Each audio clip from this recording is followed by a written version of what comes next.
qui aurait dû normalement favoriser le FC Barcelone. Mais c'est vrai qu'en deuxième période, le Real Madrid est plutôt bien rentré dans cette seconde période. Ils se sont créé pas mal d'occasions et clairement, il faut aussi dire que Kylian Mbappé... Alors moi, je m'aperçois que souvent on bascule dans quelque chose qui est au niveau émotionnel, au niveau presque tragique et en même temps homérique, bascule dans quelque chose qui est un peu plus que du football, voire beaucoup plus. Là, cette image-là, elle prend aussi son sens parce que ça arrive à la 115e minute. Je pense que les images de joie, elles viennent du fait qu'on est au bout des 120 minutes, que donc il y a quelque chose d'encore plus fort que le temps réglementaire. Donc voilà, effectivement, Koundé, ouais, c'est très très fort, ça récompense quand même quelque chose. Moi, je suis pas un fan absolu de Jules Koundé, que parfois voilà, je peux trouver un peu limité dans certains domaines, mais un, je trouve qu'il a vraiment progressé. Deux, je trouve qu'il s'accroche, qu'il a un mental de fou quand même pour survivre un petit peu aux commentaires qui par moments ont été durs pour lui. Et là maintenant, il fait l'unanimité, il joue à peu près tous les matchs à Barcelone. Et là, il est décisif des deux côtés du terrain, parce qu'il y a un certain nombre de situations qu'il a aussi sauvé ou contribué à sauver.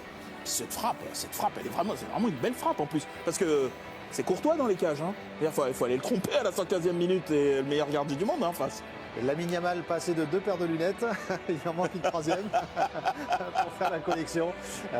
La joie des Barcelonais, évidemment. C'est Sébastien. Michel Polnareff. Ouais, un peu, ouais, bien la ref. Magnifique. Il y a juste la couleur qui change. Non, mais la couleur, on se rapproche quand même. Lamine Yamal, Polnareff qui décroche cette Coupe du Roi avec le Barça. Lewandowski blessé mais présent évidemment. La remise du trophée à suivre dans les minutes qui viennent. On reste et on en profite ensemble sans aucune pause pour aller jusqu'au bout de cette soirée à part. Sébastien, finalement, le Barça s'impose dans la douleur. C'est pas forcément ce qu'on aurait imaginé de la part du Barça également. Non, parce que la première période, elle a affirmé une domination totale de la part du FC Barcelone. Mais quand même, très vite, on en a discuté et on disait, mais attention, parce que de manière assez traditionnelle dans le football, on peut être puni aussi quand on n'arrive pas à prendre le large. Et c'est ce qui est arrivé, et c'est ce qui aurait pu arriver au FC Barcelone, parce que assez rapidement, cette équipe, quand même, elle est entrée dans un rythme tranquille. C'était tellement facile pour elle. Elle était tellement meilleure que le Real Madrid. Eh ben oui, mais à un moment, tu es puni parce qu'en face, il y a toujours un bon joueur ou un très grand joueur qui arrive à te faire basculer des rencontres. Ça fait un trophée pour Hansi Flick, l'entraîneur du Barça. Et le corps arbitral qui va monter récupérer sa médaille. C'est l'occasion de dire un mot sur l'arbitre de la rencontre, au-delà de l'arbitrage, Dave. Franchement, ce qu'il a subi depuis combien maintenant, 48 heures, 72 heures, je ne sais pas exactement, c'est insensé. Ça ne pouvait pas bien se passer en fait. Je l'accable même pas, je constate, et je pense que là-dessus on va tous être à peu près d'accord, que évidemment l'arbitrage a été à côté de la plaque. Pas aidé en plus par l'attitude de pas mal de joueurs, je ne sais pas si on aura l'occasion d'y revenir, mais de toute façon ça ne pouvait pas bien se passer. Il est arrivé, il était fébrile, évidemment on l'a vu en larmes, on a fait l'avant-match, on l'a vu en larmes la veille de la rencontre. Évidemment que toutes ces décisions allaient être soumises à interprétation et qu'évidemment que lui, je pense qu'il s'est mis un rat dans la cervelle et qu'il y a plein de choses qu'il a hésité à siffler pour pas donner l'impression que oui, je suis contre le Real et je suis pro-Barça. Et il en est arrivé à arbitrer à l'envers, mais ça ne pouvait pas être autrement en fait. On l'a vu serrer la main de Florentino Pérez, le président du Real Madrid. Benoît, l'impression que ça vous laisse au sujet de l'arbitrage ce soir? Ouais, c'était dur, c'était même parfois dur à regarder en fait. Et j'ai pas envie aussi d'accabler que l'arbitre, il faut aussi accabler la VAR. Ah, ses copains dans le camion là parce que là, ils l'ont absolument pas aidé, parce que voilà, en première mi-temps, clairement, tout le monde le sait, il y avait quasiment 3 pénaltys, non pas 3 pénaltys, 2 pénaltys flagrants et après le troisième avec Rudiger qui balaye le joueur du Barça. Mais en fait, la VAR pas une seule fois l'appel. Et la VAR va l'appeler sur un penalty où il n'y avait absolument pas penalty en fait. Donc il y a eu une incompréhension tout le match avec la VAR et l'arbitre qui l'a absolument pas aidé. Et du coup forcément ça amenait très seul. Ça amenait de l'animosité dans le match, de l'incompréhension aussi. Et puis je l'ai senti terriblement seul ce soir. Et même à la fin, normalement il y aurait pu y avoir du soulagement. moi j'ai bien fait attention à sa tête au moment où il était seul et il y avait, on a l'impression que c'était terrible. Et je me pronostique pas, hein, j'en sais rien et je lui souhaite évidemment le contraire. J'ai l'impression que la suite là pour lui va être très compliquée désormais. Je pense qu'il est marqué et peut-être que même lui peut songer à arrêter un peu les frais. C'est terrible. Hein, et c'est pour ça, pour terminer là-dessus, est-ce que c'est l'arbitrage qu'il faut juger ce soir ou plutôt ce qu'on a fait subir à l'arbitre pour en arriver dans des conditions pareilles. C'est ça qui était terrible et jusqu'au bout d'ailleurs avec cette tension infinie autour de Rudiger qui a pété les plombs lorsqu'il a été exclu alors qu'il était sur le banc. Ça c'est un vrai symbole. Il faudrait y revenir. La haie d'honneur du Barça pour accompagner le Real qui va monter récupérer sa médaille également. Vous savez, l'élégance, Messaoud, c'est quand on perd, hein. C'est pas quand on gagne. Parce que quand on gagne tout, comme le Real Madrid depuis quelques années, on peut être élégant. Mais c'est un classico et voir les joueurs du Barça effectivement saluer ceux du Real avec cette haie d'honneur, c'est quand même une image qui est appréciable. On voit Bellingham.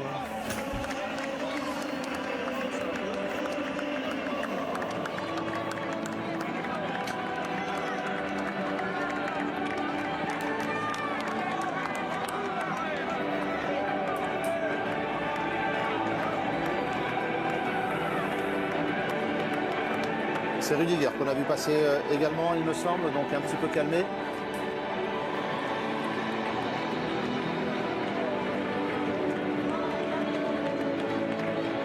Et Dave, l'occasion de dire un mot sur le Real, la prestation et puis cette saison qui peut devenir blanche pour le Real. Ils sont à 4 points du Barça en championnat. La Ligue des Champions s'est terminée, il n'y aura pas de Coupe du Roi. On est sur une fin de saison qui peut avoir beaucoup de conséquences du côté du Real. Oui, je pense que cet échec-là va faire mal parce qu'on sent qu'ils y ont mis un peu tout ce qui restait.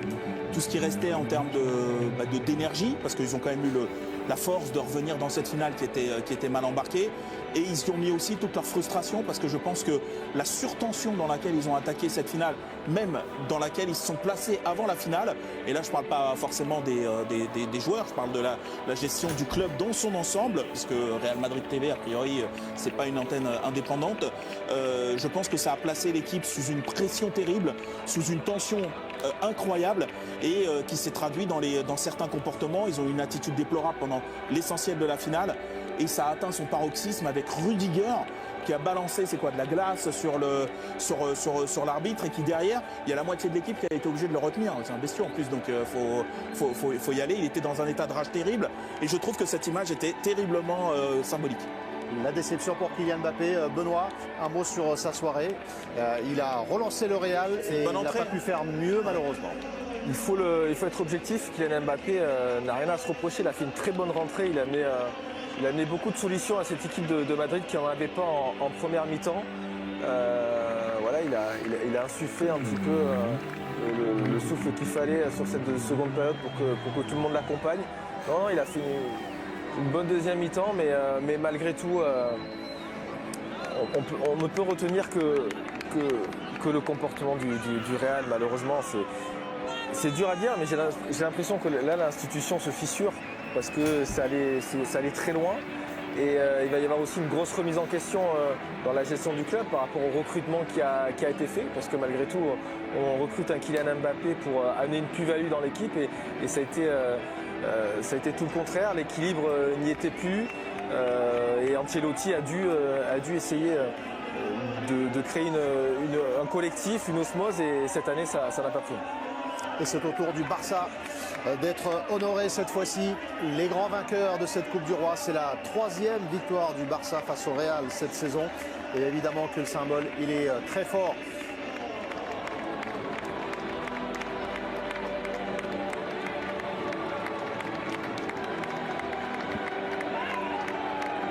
Juan Laporta, le président, évidemment, qui félicite Hansi Flick et tous les joueurs.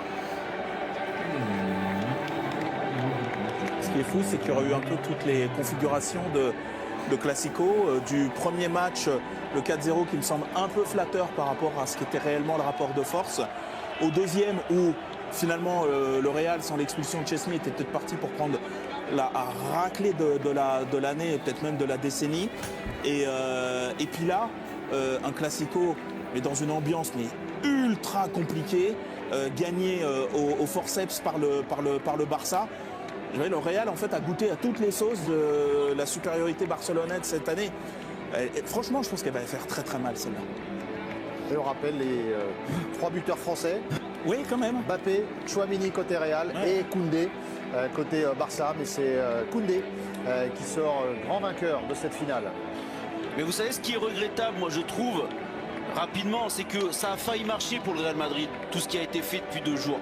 Et c'est terrible parce que c'est terrible pour le football, parce que la prochaine fois, ils essaieront encore, peut-être le Real, peut-être un autre club. Et c'est absolument abominable pour le football en fait, parce que c'était à 2 doigts de fonctionner. L'arbitre a réalisé un mauvais match à cause de cela.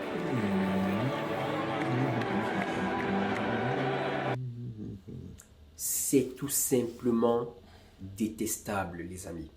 Ce Real devient de plus en plus détestable, des joueurs jusqu'à la direction. Cette saison, ils sont en train de bafouer la grande institution qu'est ce club. Bonjour à tous les amis, j'espère que vous allez bien. Le FC Barcelone l'emporte 3-2 sur le Real Madrid dans cette finale de Copa del Rey. Méritée et largement méritée. Une domination territoriale dans cette première mi-temps qui a été concluante par un magnifique bijou de Pedri, des faits de jeu, l'entrée changeante de Kylian Mbappé. Bref, on en reparle dans cette vidéo.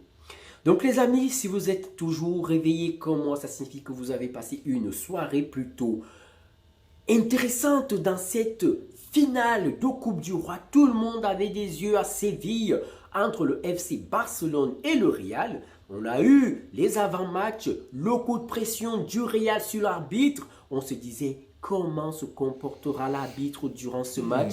Il n'a pas fallu 10 minutes de jeu pour qu'on se rende compte que l'arbitre était sous pression. Tchouaméni doit être exclu. Bref les amis, le FC Barcelone dans les 15 premières minutes a réussi un exploit. Seulement 17 passes pour le Real en 15 minutes. C'est pas possible. C'est pas possible. La domination était totale.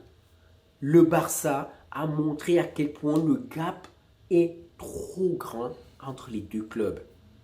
Cette domination a continué au fil des minutes. Lamine Yamal qui prenait le jeu à son compte. Pedri qui était vraiment le maestro dans ce milieu de terrain. Jusqu'à cette action, récupération de Pedri, balle qui renverse le jeu transversal pour Lamine Yamal. Et c'est là où on voit l'intelligence de ce jeune joueur de 17 ans. Je me suis dit, pourquoi est-ce qu'il prend autant de temps? Pourquoi est-ce qu'il ne joue pas pour Dani Olmo? Pourquoi est-ce qu'il... Non, laissons-le réfléchir, laissons-le agir. Il a vu comment Pedri est en train de revenir. Et c'est là où il fait donc cette magnifique passe pour Pedri pour un magnifique bijou. Lucan. Franchement, ce but, c'est le symbole même de ce football du FC Barcelone cette saison. C'est-à-dire, ils sont capables de jouer très très haut, récupérer très très haut et aller très très vite vers l'avant. La mort du tiki-taka, la mentalité allemande, c'est ça que Hansi Flick a insufflé à cette équipe. Le Barça a dominé cette première mi-temps. Mais après le but de Pedri, on a senti un FC Barcelone qui peinait pour mettre ce deuxième but. Et pourtant, les occasions, il y avait. Rafinha n'était pas dans un grand soir. Malheureusement pour le FC Barcelone et heureusement pour le Real. Parce que Rafinha a été plusieurs fois le bourreau du Real cette saison. Mais cette première mi-temps, la domination était totale. Ça a valu même la sortie à la 45e minute de Rodrigo. Parce que oui, Rodrigo, aujourd'hui, est sorti à la 45e minute dans une finale de Coupe du Roi contre le FC Barcelone. Carlo Ancelotti en a marre des statuts. Il s'est dit, si c'est mon dernier match, je fais ce que je veux. Il a sorti Rodrigo pour faire entrer Kylian Mbappé. Et son entrée a tout changé pour le Real. Les Madrilènes étaient à la deuxième mi-temps, était de plus en plus percutant. Kylian Mbappé a été décisif, buteur sur coup franc. C'était important pour lui ce but parce qu'il a récemment été sifflé, mais c'est lui qui arrive. Il prend la responsabilité. Quand j'ai vu le coup franc, je me suis dit, dommage, Rodrigo n'est pas là.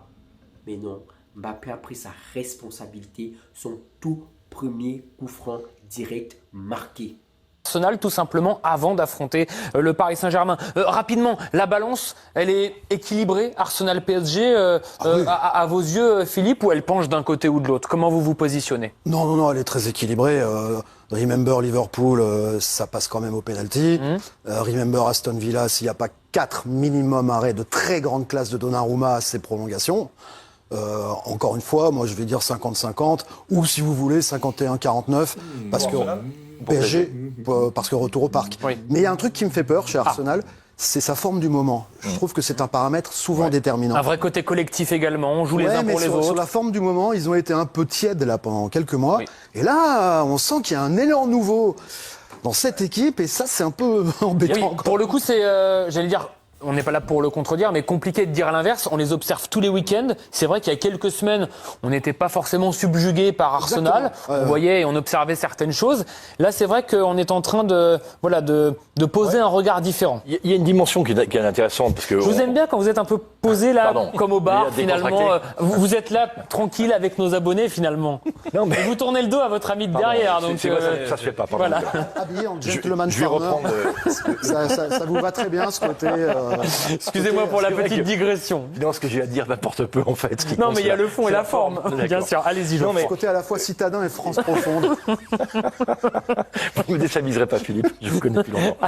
Allez-y. Ça fait longtemps que, là on parle du PSG qui cherche les records en Ligue 1. Eux, la première ligue, ils ont renoncé depuis longtemps. J'ai presque envie de dire, ils sont résignés de manière presque structurelle. Ils sont deuxièmes chaque année. Ça fait maintenant plusieurs années que c'est soit City, soit Liverpool. Cette saison, donc Liverpool qui sera devant. J'ai le sentiment qu'ils sont en mission Ligue des Champions. On rappelle que ils n'ont jamais gagné, comme le PSG d'ailleurs. Ils ont été finalistes il y a très longtemps, en 2006, contre le Barça du temps d'Arsène Wenger. Et que là, en fait, toutes leurs forces mentales sont concentrées sur la Ligue des Champions. Et j'en veux pour preuve, qu'ils ont surclassé le Real Madrid, mais vraiment surclassé à l'aller et retour en quart de finale, avec ces coups francs venus d'ailleurs de Declan Rice. Il n'y a pas eu de match, et attention, même si le Real a des failles, avoir dominé autant et s'être qualifié de manière aussi large, pour moi, c'est un vrai signe. Voilà. Quant au match retour au parc, on a vu que Paris s'est qualifié malgré le retour à Villa et à Liverpool. C'est pas si important aujourd'hui avec l'abandon de la règle du but extérieur. Je crois que c'est pas si important. Pour moi, oui. Les supporters du PSG sont en folie. Ils adorent leur équipe. Il se passe un vrai truc au Parc des Princes. Non, mais à eux je suis désolé. À eux de préserver si vous êtes dans la difficulté quelle qu'elle soit, un supplément d'âme. Ok, mais tout le monde a remarqué au match aller l'extraordinaire ambiance à l'Emirates au moment de recevoir le Real. Et ce supplément d'âme, ils l'ont mis d'emblée. Ça a permis à leur équipe de gagner 3-0 et évidemment de faire le score, de faire le match pour le retour. Et rendez-vous compte de la qualité des prestations du PSG au Parc des Princes en Coupe d'Europe depuis 2, 3, 4 matchs. Je ne suis pas en train de vous dire que le PSG a perdu, c'est pas ça. Je vous dis juste que pour moi, le petit avantage que Philippe donne au PSG, je le donne à Arsenal. Voilà. Enfin 51-49 parce que retour au Parc, je prends pas un risque non plus. Bien, une information importante. Dans quelques secondes, une 4e personne va vous rejoindre en plateau. C'est un invité mystère. Son identité. C'est un journaliste de la rédaction. Vous découvrirez donc son identité, dans un instant. Il va nous parler foot, mais Arsenal PSG, non. Nous, on continue d'en parler. Il est là. Alors, vous savez, le meilleur moyen, c'est de l'accueillir en direct. Finalement, l'applaudir. Monsieur Dominique Armand est là pour venir nous éclairer, nous apporter ses lumières. C'est le vrai. Je fais tous les plateaux de Canal. Voilà. Alors, Dominique faut y aller qui était à notre émission ensuite. Exactement. Dominique il est en retard.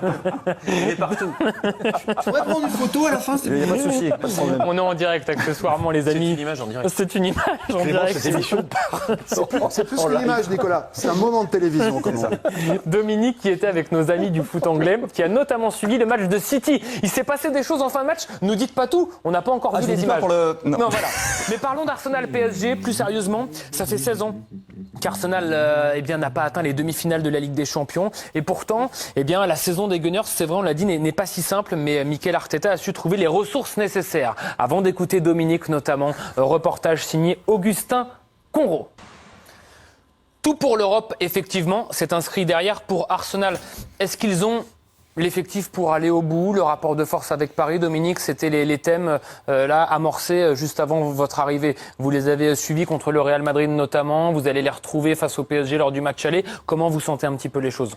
Honnêtement, comme ça a été dit, très impressionnant contre le Real et sur les 2 matchs. Donc il n'y a pas eu photo. Maintenant, on est dans le dernier. On était juste avant votre arrivée sur un 51-49 côté Paris, en gros. Pour vous dire, pour Monsieur Philippe Carayon. Pas pour moi. Ouais, non, je vais pas me prononcer en termes de pourcentage, mais la question c'est de savoir si Paris a beaucoup progressé depuis le match de saison régulière contre Arsenal, où vous avez souffert. Est-ce qu'ils ont suffisamment progressé pour leur faire du tort cette fois-ci? Bon, on va voir. Hein. C'est vraiment là, Là, quand même, la réponse est oui. Probablement, mais bon, on attend de voir s'ils vont résister. Là, ils tombent contre un collectif quand même. Bien sûr. Paris, c'est un collectif très fort. Là, ils tombent en face, il y a un collectif qui a beaucoup de répondants. D'ailleurs, je me permets une petite digression. On a, c'est vrai, Dominique a raison, 2 collectifs et un sens du collectif récompensé à travers cette demi-finale. Ça fait aussi plaisir quand on voit notamment, alors c'est facile, mais le Real de Kylian Mbappé, etc. Là, on a vraiment 2 équipes, récompensées à travers ce parcours-là. Comme par hasard, 2 entraîneurs espagnols qui mettre le collectif avant tout. On rappelle comment l'Espagne a gagné l'Euro, avec un autre entraîneur pour le coup. Très abouti, très élaboré, où finalement il n'y a pas de star, il n'y a pas une tête qui dépasse vraiment. À Arsenal, on cherche en vain la star. Oui, il y a des joueurs brillants comme Odegaard, comme Saka, comme qui voulait, mais Declan Rice, par exemple, qui symbolise cette équipe-là, n'est pas une star du foot mondial. Mais en revanche, il y a un déplacement de fonction, il y a le fameux supplément d'âme, on l'a vu avec les coups francs. Et juste pour rappeler une chose, je trouve quand même que les 4 demi-finalistes se tiennent, mais dans un mouchoir de poche. Il n'y a pas, comme les années précédentes, le Real ou City qui se détachent largement, voire Liverpool. Ce qui est super. Ce qui est formidable, et ça ajoute du piment à cette fin de saison. Et Lisa Peretti vous propose, rédactrice en chef, des images en action de Bukayo Saka, qui est évidemment l'élément perturbateur. Philippe, ça, il n'y a pas de doute sur ce sujet-là. Comment on contient un Bukayo Saka quand on est le PSG? Ça fera partie forcément des éléments à avoir à l'esprit pour Luis Enrique. Comme on peut, parce que il y a quand même ce facteur X, qu'on le veuille ou non. Moi, un Saka en forme, au sommet de son art, et il est en train d'y revenir, correspond au Vinicius du Real Madrid ces dernières saisons. C'est-à-dire que c'est vraiment le mec qui fait la différence. Oui, et le piège, Dominique, c'est que j'ai envie de dire que médiatiquement, il occupe pas la même place qu'un Vinicius. Il est sous-côté. Il est presque sous-côté, en fait. C'est ça le piège aussi, peut-être. Mais n'oublions pas aussi que Mendes a, entre guillemets, dévoré Salah contre Liverpool. Donc, on aura droit à ce duel-là aussi. Donc il va y avoir match partout sur le terrain, entre plein d'individualités, mais c'est d'abord, je trouve, collectif contre collectif. Bien sûr. Qui va prendre le pas, quoi. Alors sur le collectif, un élément essentiel à Arsenal, la solidité défensive. Ils sont très très costauds. William Saliba notamment, le français. Non, mais même les milieux de terrain, tous très bons dans le duel et tout. Ouais. Ils ont peut-être un avantage là-dessus sur Paris. C'était la 2e défense de la saison régulière. Juste derrière l'Inter, ils ont gardé cette solidité, tout en ajoutant une capacité offensive, on l'a vu contre le Real et contre le PSG autour d'avant. C'est là qu'on mesurera aussi les progrès du PSG qui s'était fait dévorer dans la saison régulière, dans l'entrejeu notamment. Dans l'impact physique. C'est passionnant parce que c'est dans une semaine sur Canal+ Foot. Dominique Armand sera notamment présent au bord de cette pelouse pour interviewer les acteurs de cette partie. Luis Enrique, on a hâte et on vous accompagne évidemment pendant toute cette semaine dans Jour de Foot, notamment en compagnie d'Éric Bénard dans le Late Sport 360 avec notre fidèle Philippe Carayon toute la semaine. Dans un instant, le rugby avec Nicolas, mais j'ai envie de dire du rugby et du foot dès maintenant, parce qu'on va parler dans un instant en rugby de l'art de la contre-attaque. Et là, vous allez l'observer en image avec Paris et Arsenal. On a dans ce registre-là des choses assez intéressantes. On va dire, Dominique, qu'Arsenal sait le faire, mais que Paris le fait mieux. C'est ce qu'on va essayer de vous proposer, image à l'appui. Paris, on a longtemps cru qu'ils n'avaient pas le droit de le faire. C'est vrai. Et puis on s'est aperçu qu'ils étaient parfaitement capables et extrêmement efficaces sur ces situations. Bon, là, on est dans une situation de toute fin de match où le Real était parti à l'abordage, donc c'est pas forcément représentatif. Mais oui, à Paris, il y a la capacité à tenir le ballon et maintenant il y a la capacité sur des transitions rapides à faire extrêmement mal dans le dos des défenses. Et là, c'est Aston Villa qui en avait souffert. Ça peut faire peur à l'adversaire quand même, cette faculté du PSG de partir à 3000 à leur rencontre. C'est quand même très impressionnant. Avec évidemment, là, nos abonnés le savent, mais un Doué qui s'est révélé, par rapport au match de la saison régulière, un Gvara qui est arrivé, un Dembélé qui est dans la forme de sa vie. Là, c'est particulièrement frappant parce que c'est magnifiquement interprété. C'est en une touche et chacun sait ce qu'il a à faire. Mais et c'est les latéraux qui marquent. Oui, aussi. Ouais. J'ai juste envie de rappeler que, en fait, ça, on l'a vu pointer dès le début avec Luis Enrique, bien plus rapidement que le jeu abouti, collectif, ce mouvement perpétuel. Notamment, je me rappelle d'un match contre Dortmund au Parc des Princes la saison dernière en phase de poule, avec un but qui est un d'Hakimi, justement, à la suite d'une transition. Donc ce truc-là, cette arme-là, c'est vraiment moteur Paris, parce qu'ils ont des joueurs techniques, brillants et rapides. Est-ce que vous entendez la petite sonnerie du late radio? Parle-moi Geoffroy, c'est court, tu connais la chanson. On peut attendre. Est-ce que la radio peut attendre? Je vais tout expliquer à nos abonnés. Cet éclair de lucidité vous honore. C'est vrai, c'est tout à votre honneur. Vous savez que j'appuie sur le bouton, donc en fait c'est moi qui vous fais passer. Regardez, voilà, j'appuie et ça se déclenche. Le late radio avec Pierre. Juste pour terminer sur ce sujet, Paris a quand même un temps d'avance sur Arsenal. Chiffre à l'appui, Pierre. Oui, il y a une statistique qui révèle parfaitement ce que vous venez de démontrer. Sur les 5 grands championnats et les 3 Coupes d'Europe cette saison, Paris est la 4e équipe à marquer le plus de buts sur contre-attaque. Vous le voyez, 20 buts au total. Les Parisiens ont marqué près de 2 fois plus qu'Arsenal, leur adversaire mardi prochain. On montre les stats qui nous intéressent, parce que si on montre les coups qui arrêtés, c'est l'inverse. Hein. Oui, c'est vrai que c'est la... Jérémy Pelletier, Moi, je trouve que c'est passé trop rédacteur vite, en chef. On l'a fait hier, me dit-il. Donc le replay du Late Sport 360 est disponible. C'est dur, hein, sur MyCanal. Oui, Geoffroy. Ce tableau est passé trop vite. Alors on va le remettre avec Ronan Bremont, toutes les équipes. On va revoir la statistique et Geoffroy va nous apporter son complément d'information. Allez-y, monseigneur. On a les 4 demi-finalistes et on voit qu'évidemment le Barça est super spécialiste de ça, avec son jeu hyper vertical avec les Rafinha, que Paris est très très bien placé. Et on voit l'Arsenal loin derrière et l'Inter encore plus loin derrière. C'est dire si on va avoir des oppositions de style aussi très fortes sur cette demi-finale. Merci beaucoup, Geoffroy. Liverpool qui était au-dessus pourtant et qui était maître dans l'art du contre-attaque. Tous les trois, Geoffroy, Philippe, Dominique, je vais vous demander d'être attentifs. On va parler rugby, mais on va rester dans le thème. On va de nous taire. Non, justement, de surtout pas vous taire et de participer. Vous savez, le meilleur rôle du présentateur, c'est quand il disparaît. Vous avez été exceptionnel. Les images du PSG, si jamais vous nous rejoignez à 23h40, on va écouter Luis Enrique dans un instant. Dominique, ce soir, le match nul donc de Paris. Là aussi, on a entendu tout à l'heure Geoffroy, Philippe à ce sujet. L'éternelle question de la mise en perspective par rapport à Arsenal dans une semaine. Faut tenir compte de certaines choses tout en restant prudent. Non, mais ce ne sera pas du tout la même équipe. Mais ce qu'on peut noter, c'est que depuis la trêve internationale, Paris est moins impitoyable dans les matchs moyens. Même s'il y a eu des gros scores, je pense à Saint-Etienne par exemple. Mais même à Saint-Etienne, ils prennent le premier but. Contre Dunkerque, oui, ils concèdent l'ouverture du score. Ils en prennent 2. Contre Aston Villa, ils prennent le premier but au Parc. Donc ce sont des petits indicateurs où faibles négatifs. Voilà. On va écouter alors non pas Carlo Ancelotti qui est passé par le Paris Saint-Germain, mais celui qui dirige désormais que Paris aurait dû garder le club. Oh non, il garde pas. Écoutons Luis Enrique. Je suis d'accord. Es un día muy bonito porque hemos batido un récord al alcance de muy pocos equipos en el mundo, un récord de un Milán excepcional que hemos mejorado, y también felicito a el señor Goltier, que era el anterior entrenador, que empezó esta racha, y a sus jugadores, evidentemente, a su staff, que fue el que empezó esta racha, y también felicito a mi equipo y a mis jugadores, evidentemente, por conseguir este objetivo, que es del todo impresionante, para nada buscado, 39 partidos sin perder fuera de casa. Hay que tener suerte para poder cumplir ese objetivo, pero me queda el resquemor de que me hubiera gustado que hubiera sido una victoria en vez de un empate. Bien, rien à ajouter. On a fait le tour sur Paris. Il s'agit d'un entraîneur que j'ai vu encore très récemment dans le doc sur Canal, péter littéralement un câble à la mi-temps d'un match au Parc des Princes, casser la table, tout renverser et hurler sur ses joueurs. Autorité. Ne remettons pas une pièce sur Carlo Ancelotti. C'est une fin d'émission apaisée que l'on va passer ensemble. Accueillir un tel résultat, Geoffroy, la mise en perspective aussi par rapport à la Ligue des Champions. Est-ce qu'on s'alarme, est-ce qu'on s'inquiète ou est-ce qu'on reste mesuré? On s'alarme pas, évidemment, on s'alarme pas. Non, moi je vois juste, j'ai regardé les derniers matchs du PSG, y compris le match retour contre l'Aston Villa. Et je vois que le dernier match vraiment abouti, c'est le match aller, qui avait été formidable, une orgie offensive qui aurait dû d'ailleurs être bien plus payée, largement payée, que ça n'a été. Donc pour vous, le retour contre Villa, Le Havre ce week-end, Nantes ce soir, pour le coup, vous laisse un petit peu sur votre faim. Ouais, me laisse un peu sur ma faim. Je les trouve moins dominants. Alors, encore une fois, c'est pas l'équipe type. Encore une fois, ils ont Arsenal en tête. Tout ça, bien sûr.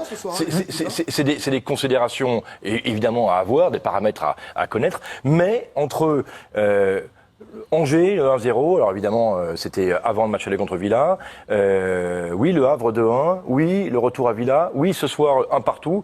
J'ai pas retrouvé mon PSG extraordinaire, souverain, avec les permutations permanentes. Cette équipe dont on dit peut-être encore, qu'elle est la meilleure équipe d'Europe. Voilà. Ça m'ennuie un peu.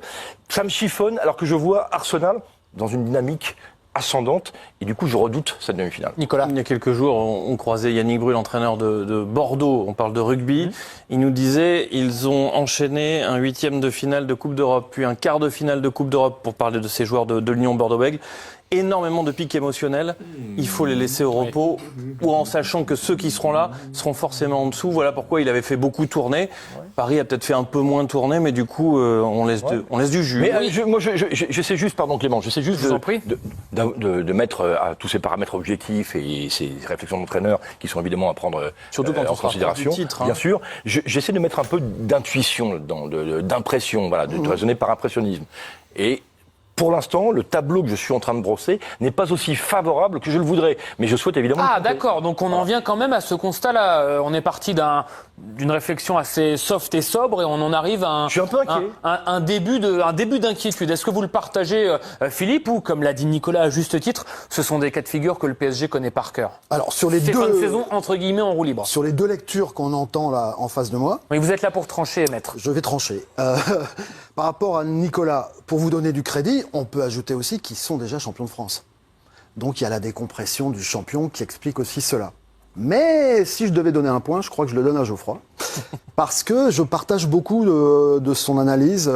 Je trouve que ça fait 2-3 matchs où clairement il y a moins d'intensité. Alors peut-être que tout est lié, mais il y a moins d'intensité. Du coup, il y a moins d'occasions. Les scores sont plus étriqués. Et je note même une solidité défensive un petit peu défaillante. Le pressing haut à la perte est toujours aussi bon, mais dès que l'adversaire le déjoue, il y a moyen de moyenner derrière. Oui, en fait, Philippe... Et Nantes a égalisé en traversant le terrain une fois de plus. La question, c'est... Est-ce qu'on est capable, sur une demi de Ligue des Champions, d'appuyer sur le bouton et de se remettre focus si on ne l'a pas forcément été lors des dernières sorties en championnat? Évidemment. Et ça, si je peux me permettre, c'est depuis la nuit des temps, quand on est le PSG et qu'on est champion à 5, 6, 7 journées de la fin. Évidemment qu'on est capable. D'accord. Bien sûr. Cela dit, on est obligé de constater que le formidable Dembélé, dont on se réjouissait de la métamorphose, qui s'est vu lui-même, il l'a dit, trop beau collectivement contre Aston Villa, je le vois moins bon. Ok. Je le vois moins souvent. Kvaratskhelia, qui était formidable au match aller, ça fait 2 matchs que je le vois lui aussi plus brouillon. Alors, il touche beaucoup de ballons, il est formidable dans son intensité défensive, mais il a moins trouvé la faille. Et peut-être que la mécanique... Parce qu'il ne faut pas oublier une chose, on arrive en demi-finale de Ligue des Champions, ça commence à être très très haut là, vous voyez, en altitude. Ça s'élève encore. L'oxygène commence aussi à monter. Peut-être que la pression énorme qui est sur Paris, qui pèse sur Paris, commence à se faire sentir. Après, si on veut positiver, vous allez garder la main. Paris est toujours en course pour battre pas mal de records. Alors là, pour le coup, je me suis concentré sur la Ligue 1, évidemment. Alors pour le coup, là, c'est vrai, il n'y a rien à dire. Ce soir, ils ont fait un truc énorme. Ils ont battu le record de matchs sans défaite à l'extérieur en championnat. 39 matchs, pas là encore français, un record européen, le record du Grand Milan de Capello des années 92-93. 39 matchs consécutifs, ça c'est formidable. Ils sont ce soir sur une série de 30 matchs sans défaite depuis le début de saison. On rappelle que le record à Nantes, mythique du Nantes 94-95, qui est de 32 finalement, est quasiment à portée. Et Paris pourrait même finir la saison invaincu en championnat, ce qui serait là aussi historique en France. Et pour finir, ils sont à 78 points en championnat. Le record à battre sur une saison de Ligue 1 à 18 clubs, c'est 81 par Saint-Etienne en convertissant la victoire à 2 points de 70. Donc là encore, c'est bien parti, ils vont le battre. Ce sera une saison mémorable, mais cette saison mémorable doit être accompagnée d'un grand parcours en Ligue des Champions et je vois par là au moins une finale. Pierre Lafitte est attentif, le Late Radio, il vous écoute et il nous interpelle peut-être pour aller encore plus loin, Pierre. Exactement, terminer la saison invaincue, c'est le rêve de beaucoup de clubs dans l'histoire du championnat. Plusieurs équipes sont passées proches de réaliser cet exploit. Vous le voyez, le Lyon, par exemple, champion de France de la saison 2005-2006, invaincu jusqu'à la 22e journée. Le premier titre de champion de France du Paris Saint-Germain en 85-86, 26 matchs pour cette saison-là, avec comme vedette Luis Fernandez à l'époque. Cette année-là, le PSG remporte donc son premier titre de champion. Et la saison 2015-2016, le Paris Saint-Germain, 27 matchs sans défaite. Le PSG de Laurent Blanc, véritable rouleau compresseur à l'époque, avec 73 points pris sur 81 possibles. La série s'est brisée à la 28e journée. Et donc, vous le disiez, Geoffroy, le FC Nantes de la saison 94-95, il y a plus de 30 ans, la plus longue série à l'heure actuelle. 32 matchs sans défaite. Le Paris version 2024-2025 n'en est plus très loin. Et on a la précision de la précision avec Geoffroy. On précise depuis le début de saison. Oui. Parce que le record d'invisibilité en Ligue 1, toute saison confondue, c'est 36 matchs par le PSG entre 2015 et 2016, à l'époque de Laurent Blanc. Invaincu en Ligue 1 à l'issue de la saison, juste oui ou non? Oui. Ok, oui. Non.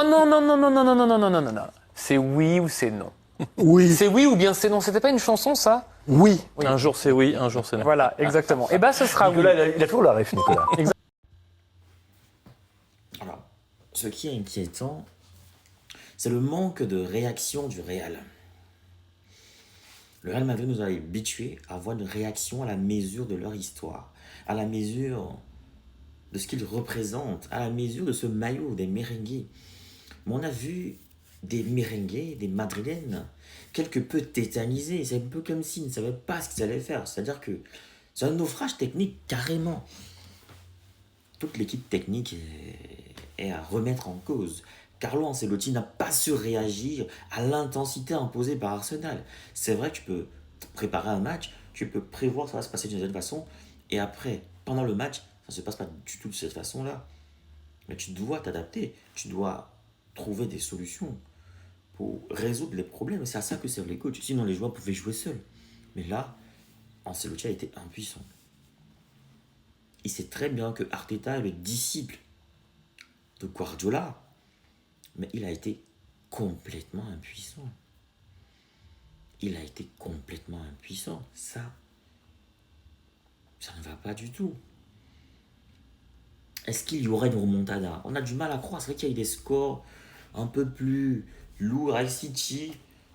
On a vu le Real se soulever, le Real se remettre en question, et remporter le match, renverser le match. Mais là, on a peur. C'est-à-dire qu'on ne croit pas du tout. Les gens ne croient pas à une remontada. Et toi, est-ce que tu crois à une remontada à la maison? Mbappé alors? Est-ce que Mbappé a porté la poisse au Real?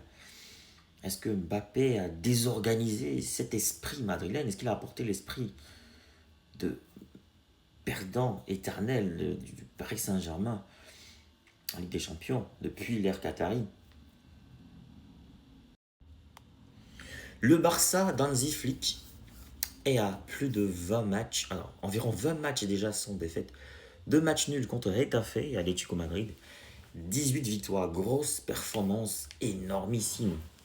Monsieur Hansi Flick qui a la 5e plus grosse performance de l'histoire du Barça. Si on parcourt un peu les records historiques, on se rend compte que le record absolu d'invincibilité du Barça en Liga est de 43 matchs sans défaite. Donc on est encore loin. Il faut encore 23 matchs pour atteindre ce record-là, établi entre 2017 et 2018 sous Ernesto Valverde. Un coach qui a pourtant été critiqué, mais qui a ce record-là. Étonnant. Battant l'ancien record de la Real Sociedad de 1980. Donc, en 2016, le Barça avait aussi battu le record espagnol avec 35 matchs officiels sans défaite. Donc, à l'extérieur, le Barça de Xavi a enchaîné 18 matchs sans défaite lors de ses débuts, un record pour l'entraîneur en Liga. Donc, vous voyez donc en cours en 2025, toutes compétitions confondues. 2017-2018 c'est la Liga, 2015-2016 toutes compétitions confondues, puis 2021-2022 extérieur. Donc, à retenir donc, le FC Barcelone détient plusieurs records d'invincibilité, dont le plus long en Liga de 43 matchs. La série actuelle sous Flick est impressionnante, mais n'a pas encore battu les records historiques. Mais déjà, on peut dire bravo, monsieur Flick. On peut dire bravo, monsieur Flick. Non, monsieur Flick, cet entraîneur, il est fort, il est incroyable. Hansi Flick, t'es trop fort, en fait. T'es trop fort, Hansi Flick. Félicitations à ce coach. Franchement, beaucoup oublient que c'est le coach du Bayern qui avait battu le Barça 8-2. C'est le même coach. C'est lui, Hansi Flick. Vous voulez créer du contenu qui captive, qui informe. Vous voulez partager votre expérience, votre expertise avec le monde. Vous voulez gagner de l'argent avec ce que vous aimez. Alors, ma formation, elle est pour vous. Cette formation, elle est taillée sur mesure pour vous. Dans cette formation, vous allez apprendre à vous lancer dans la création de contenu, à choisir le bon format, le bon support. Dans ma formation, on apprend à trouver sa niche, on apprend à trouver sa valeur ajoutée, sa proposition unique, sa cible idéale. On apprend plein de choses dans cette formation. Dans ma formation, on apprend à trouver son rythme, on apprend à planifier son contenu, à optimiser son temps tout en restant motivé. C'est une formation accessible à tous, que vous soyez expérimenté, débutant, voilà, que vous vouliez créer du contenu audio, vidéo, écrit ou multimédia. Cette formation, elle est pour vous. Vous devez absolument l'apprendre. Alors cette formation est flexible, vous pouvez la suivre à votre rythme, selon vos disponibilités, vos besoins, vos envies. Elle ne coûte pas cher. 150 € pour tous les résidents en Occident et 75 000 francs pour tous ceux qui résident en Afrique. 75 000 francs CFA seulement.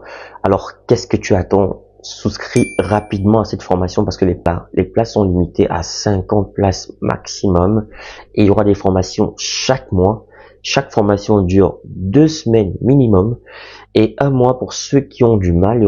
Il y aura 2 semaines en plus de rémédiation pour essayer d'aider les autres. Alors, appelle ce numéro rapidement et surtout, écris à cet email pour souscrire à cette formation.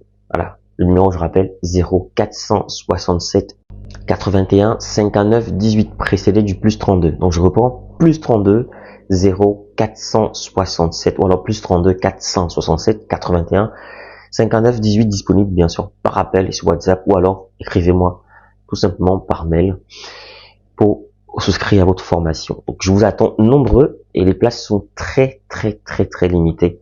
Donc à très bientôt.